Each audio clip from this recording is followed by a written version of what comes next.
2022년도에 전 세계적으로 아주 많이 읽힌 소설이 있습니다. 그 Lesson in Chemistry라는 제목인데요. 그 보니 가머스라고 하는 분이 나이가 한 63, 4세 돼가지고 썼다고 그래요. 처음 소설을 썼는데 출판사도 한 90여 개를 컨택했는데 다 거절당하고 98번째 출판사에서 출간을 해줬다는가 그러는데 10,000만 권 이렇게 팔린. 그리고 아마 애플 TV에 이게 드라마로 방송이 됐다는 얘기도 들었습니다. 거기 주인공이 이제 엘리자베스 조트라고는 여자, 원래 화학자인데 여차 해가지고 그 미국의 1950년, 60년대 그 사회는 여성들이 좀 제대로 그 대우를 못 받았던 것 같아요. 그런데 결국은 요리 프로그램에 서게 돼서 방송을 이제 진행을 하게 된 그 얘기인데, 그분은 요리는 화학이다, 화학은 변화다. 그래서 이 음식 요리를 통해서 이 가족들 간에 서로 화합하고 또 이웃하고 또 심지어 나라가 평화롭게 되는 그런 일을 이 요리를 통해서 해보겠다고 하는 그런 내용들이 거기에 이제 펼쳐져 나오는데요. 저는 그 이야기를 이렇게 읽으면서 그야말로 우리 교회는 케미스트리를 통해서 여러 다양한 사람들이 모여가지고 정말 거기에서 상상도 할 수 없는 놀라운 맛을 내는, 놀라운 역사를 일으키는 그런 공동체라고 그렇게 생각을 하는데, 그 가운데 아주 필수적인 것은 성삼위일체 하나님의 역사, 특별히 성령님의 그 역사가 그 가운데 함께 할 때 우리가 보잘것없는 그런 사람들이 할지라도 우리를 통해서 하나님이 하시는 일은 이루 상상할 수 없는 놀라운 일들을 일으킨다고 하는 것을 믿고, 실제로 사도행전의 이제 처음 교회 역사를 보면은 그렇게 진행되는 것을 우리가 실제로 목격을 하게 됩니다. 사도행전 2장의 교회의 모습, 4장의 교회의 모습, 6장의 모습, 10장의 모습, 15장의 모습을 쭉 보면은 교회가 양적으로도 성장하지만은 여러 가지 외부적인 문제 또 내부적인 어려움들을 지혜롭게 잘 성령님의 인도 따라서 극복해 나가면서 오히려 단단해지고 더 복음을 확장해 나가는 그런 일들을 보게 되어서, 우리가 앞으로 교회 연합에 대한 비전도 미래적으로 내다봐야 되겠지만은 지난 역사, 특별히 사도행전의 그 역사를 보면은 앞으로 우리가 어떻게 나가야 될 건가 하는 것들을 다시금 생각하게 만들어 주어서, 이 사도행전의 역사 속에 하나님의 섭리가 있고 또 하나님 우리에게 보여주시려고 하는 나아가야 될 비전이 분명히 제시되어 있다고 그렇게 생각을 합니다. 그래서 오늘 읽었던 사도행전 15장 첫 번째 교회 회의는 49년경에 열렸다고 이렇게 되게 얘기하는데요. 그 이후에도 교회사에 보면은 여러 가지 이슈가 있을 때, 문제가 있을 때 같이 교회가 모여서 회의를 하고 그리고 일치하게 나아가는 그런 일들이 많이 있었습니다. 니케아 회의가 325년에 있었고, 콘스탄티노플 회의가 381년, 예배소에서 431년, 칼케톤 공회가 451년. 그래서 그 초창기에는 주로 예수님의 신성인성 또 삼위일체 이런 중요한 교리에 대한 이야기들이 있었지만은 그 당시에 그들에게 아주 부각되었던 그 이슈들을 교회가 같이 모여서 의논하고 또 나름대로 하나님께서 그 시대에 주시는 방향을 잘 찾아갔다고 이렇게 보여집니다. 누가복음과 사도행전을 이제 기록한 걸로 잘 알고 계시겠습니다만은 누가복음, 그 복음을 실제로 실천하는 모습이 사도행전에 기록이 되어 있습니다. 누가 사도행전의 기본적인 것은 오직 믿음으로 말미암아 구원을 얻는다. 누구든지 주 예수의 이름을 믿는 사람은 구원을 얻으리라. 그 주제지만은 지역을 넘어 또 시기가 지나면서 그 각 지역에 이 원복음이 어떻게 실제 삶에서 실천되어 나타나는가 하는 것들을 사도행전이 우리에게 보여주고 있어서 사실은 복음서도 중요하고 서신서도 중요하지만은 이 사도행전의 그 역사의 기록이 없다고 하면은 그 복음이 어떻게 실제 삶에서 적용되어 나타나는가, 또 어떤 어려움들이 있었고 그 어려움들을 그들은 어떻게 극복해냈는가 하는 그 과정들을 우리가 보는데 사실 어려움이 있었을 텐데 이 사도행전이 있어서 우리에게 그 모든 그 실타래를 풀어주고 또 방향을 일러주는 귀한 인사이트를 사도행전에서 얻을 수 있다고 생각합니다. 그래서 온전한 복음, 그리고 온전한 교회, 그리고 온 세상을 위한 복음이 사도행전에 전개되어 있습니다. 그래서 지금 로잔 대회를 앞두고 한국교회가 같이 사도행전을 말씀을 나누는 것들은 이런 굉장한 의미가 있다고 생각을 하고, 로잔 대회 그 자체도 중요하지만은 그것을 준비하는 과정 속에서 한국교회가 말씀 안에서 하나가 되고 또 우리가 좀 더 성숙하고 건강한 교회 모습으로 목회자들로 이렇게 성장하는 기간이 되어야 된다고 생각을 합니다. 자, 오늘 그 사도행전 15장 내용에 보면은 그 구원론에 대한 사실 문제죠. 은혜로 구원을 받는다 그러는데 또 일부 바리새파 사람들은 율법 지켜야 된다, 또 할례 받아야 된다, 이래서 여러 가지 이제 논쟁이 있었던 그 기사입니다. 이 일들을 해나가는 과정이 거기에 나와 있습니다만은 실제로 그 전에도 교회가, 초대교회가 좀 분열될 어려움이 사실 있었어요. 근데 그걸 잘 극복해냈습니다. 그 사도행전 6장에 보면은 그 구제 문제로 헬라파 유대인과 히브리파 유대인들 간에 어려움이 있었습니다. 이걸 잘못하면은 그야말로 헬라파 기독교, 또 히브리파 기독교 뭐 이렇게 나눠질 수도 있었는데 사도들이 이를 잘 수습을 하면서 말씀과 기도의 우선성을 확보하고 그리고 리더십 그룹에 헬라 출신들의 7 집사님들 같이 동역하는 일을 통해 가지고 오히려 이 일이 복음의 진보가 되고 더 교회를 단단하게 만들어 나가는 좋은 기회가 되더랬습니다.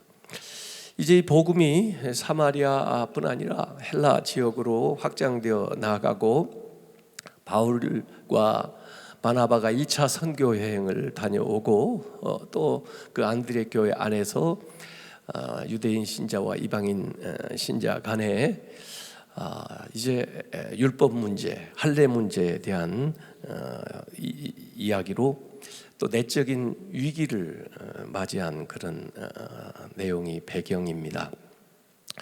그래서 결국 바울의 1차 선교여행, 2차 여행 그 사이에 이제 안디옥 교회에서 파송을 받아가지고 바울과 바나바가 예루살렘 교회에 방문을 하게 되는 기사인데 이게 이제 사도행전 15장에만 기록된 게 아니고 바울은 나중에 갈라디아서 2장 1절부터 10절까지 보면은 그때 일을 또 자신의 기억과 입장에서 기록을 하고 있습니다. 그래서 이 바울의 평가는 그 일을 통해서 할례와 무할례자의 친교의 악수, 그래서 서로 이제 이 복음을 위해서 나아가는, 그리고 자신은 무할례자들에게 사도로 나아가게 되는 그 계기가 되었다고 하는 말씀을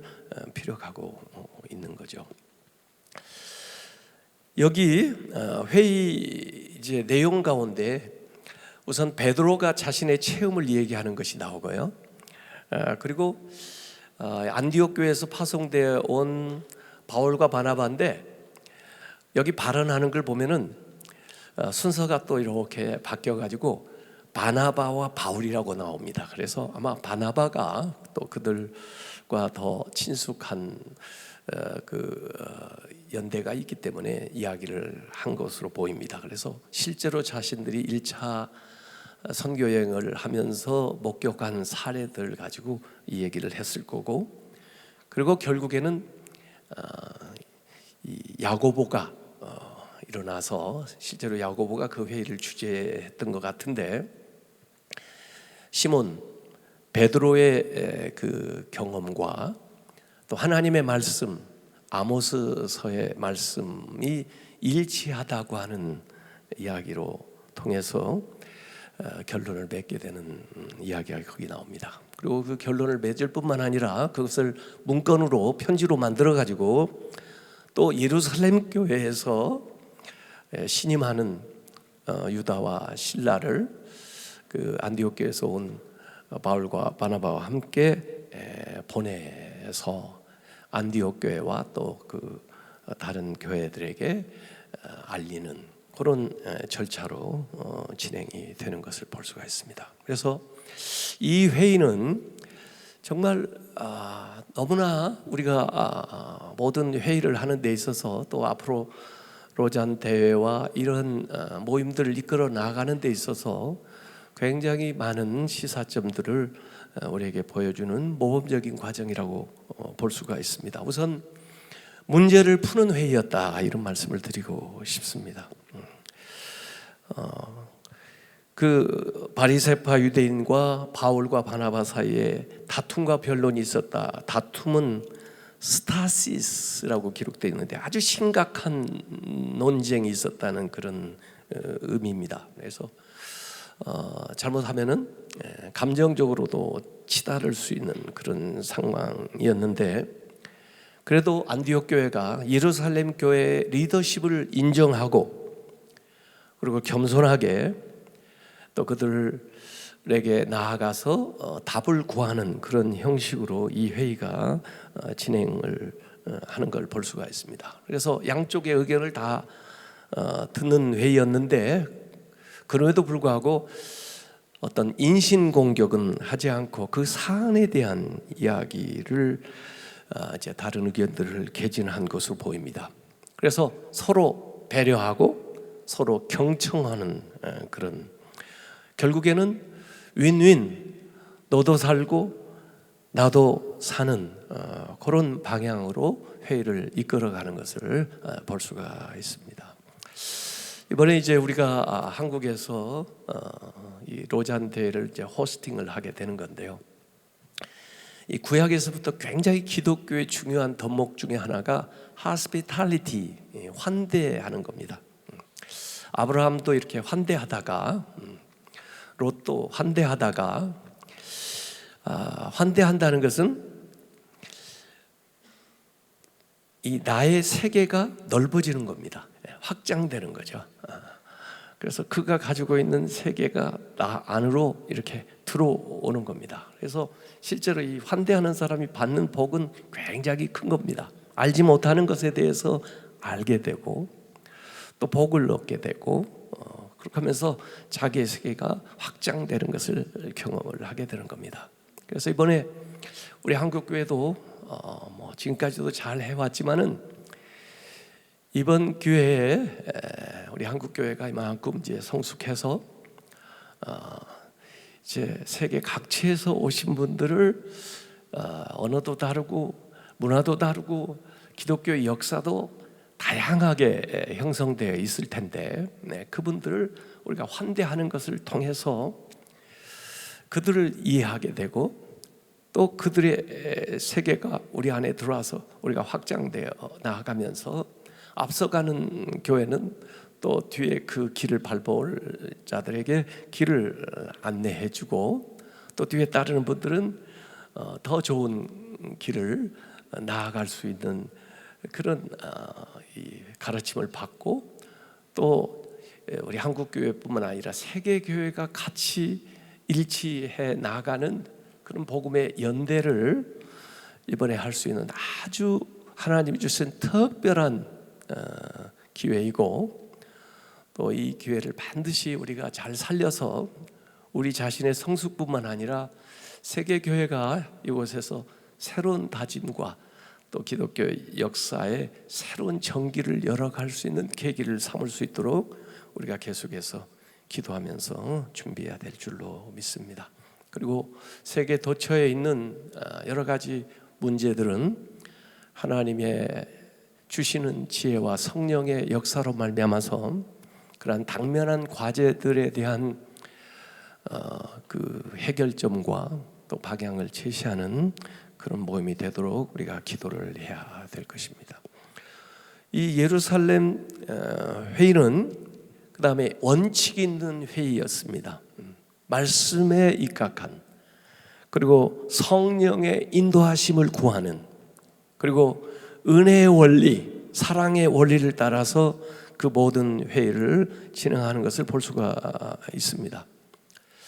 사실 사도행전에서 중요한 사건은 저는 물론 바울의 회심도 그렇지만은 사도행전 10장에 나오는 고넬료 회심 기사라고 생각합니다. 그 기사는 고넬료의 회심뿐 아니라 더 중요한 것은 베드로의 변화라고 생각을 하는 거죠.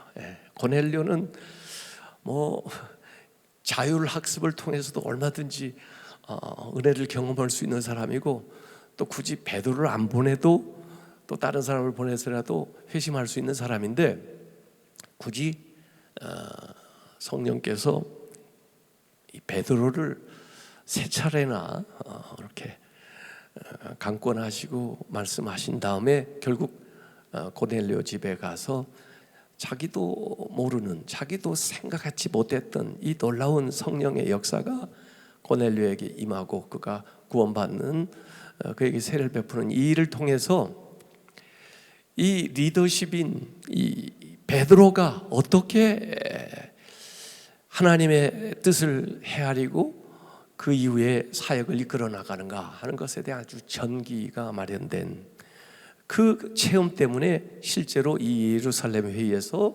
베드로가 아주 결정적인 역할을 할 수가 있었다고 보는 거죠. 그래서 이 회의는 하나님의 뜻을 찾아가는 행위입니다. 그래서 다수결 어떤 원칙이나 합리성에 입각한 것이 아니라 모두 다 성령님의 인도하심을 따르고 결국에는 만장일치로 그것을 결정하는 모습이 여기 나옵니다. 실제로 우리가 회의를 하거나 어떤 문제를 놓고 논의를 할 때 의견 일치되지 않을 때는 어떡하죠? 그럴 때는 좀 더 기다려야죠. 좀 더 기도해야죠. 그리고 잠깐 더 유보하고 가능한 거 할 수 있는 것부터 일치하는 것부터 해나가는 것이 중요하다고 생각합니다. 이 베드로의 개인의 변화가 결국 교회의 변화로 나타나는, 그래서 다른 사람들 차별하지 않고 동일하게 대하고 또 그들에게 멍해를 지우지 말자고 하는 그런 공감대를 형성해 나갑니다. 베드로에게서도 그렇지만은 나중에 보고하는 실제 케이스를 또 1차 선교여행을 마치고 돌아왔던 바나바와 바울이 보고하는 것도 보면은 그 사례, 일어난 사건을 그들에게 이야기하는 것으로 이 회의가 진행이 됩니다. 그래서 실제로 사건이 일어났고 그 사건에서 체험이 나오고 그 체험을 얘기하고 그것이 지나면은 이론화되고, 이론은 이제 일종의 신학적인 작업인데, 그리고 그것이 어떤 상징적인 것들로 만들어지거나 또 우리에게 이제 상기시켜 주는 건데, 대체로 우리가 신학 공부를 하는 차원이 이 이론화하고 상징화하는, 어찌 보면은 원래 오리지널한 그 체험에서는 굉장히 멀어진 것들을 우리가 다루다 보니까 실제 삶의 변화와 생동감이 굉장히 사라져요. 그래서 가능하면 이론보다는 이야기보다는 그 체험을 나누면서 말씀 안에서 그걸 확인해보고, 그렇게 해서 또 다른 그 신앙적인 사건이 일어날 수 있도록 매개해 나가는 그런 방식이 굉장히 필요하다, 저는 평소에 이렇게 생각을 하고 있습니다. 자, 그 좌장격이었던 야고보도 일어나 가지고 시몬, 베드로가 체험한 것과 예언의 말씀, 아모스서 말씀을 통해서 이것이 하나님이 말씀하신 예언과 일치하다고 하는 것을 확인을 해주면서 그 사건 속에서 나타난 하나님의 뜻을 분별하고 있습니다. 그래서 결국 오늘 말씀 28절에 보면은 성령과 우리는 이렇게 결정했다고 그럽니다. 우리가 결정했다 그렇게 하지 않고 성령께서 우리와 함께 이렇게 성령님이 주도하는 가운데 이루어진 결정이라는 것을 그들에게 알리면서, 우선은 하나님께 돌아오는 이방인들을 괴롭게 하지 말자.